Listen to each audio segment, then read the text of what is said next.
and that if somebody is going to work, that person has got to receive at least a wage that they can go out and live with dignity on.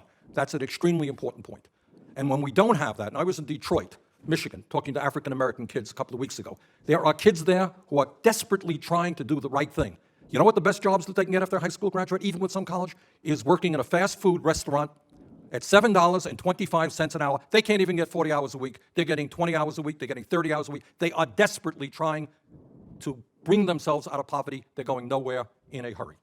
Now, if I understand Mr. Shirk's remark, and correct me if I'm not, one of the points that you made is that by raising the minimum wage, people are going to lose certain government benefits which provide them with a higher standard of living. So your minimum wage goes up, you're going to lose food stamps, you may lose a part of the earned income tax credit, you may lose affordable housing, you may lose Medicaid, and at the end of the day, one is worse off than one would have been if we raised the minimum wage. My argument is that we've removed the incentive to work. That if you take a look at families below the poverty line, 2/3 don't have any adults working at all. So we remove the incentive to work by having adequate social programs, so you're opposed to that.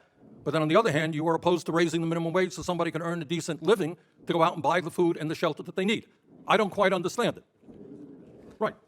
I don't quite understand it. Either you're for one or the other. If you're saying that you want people to have a minimal standard of living and not raise the minimum wage, you have to compensate for low wages by having decent social programs.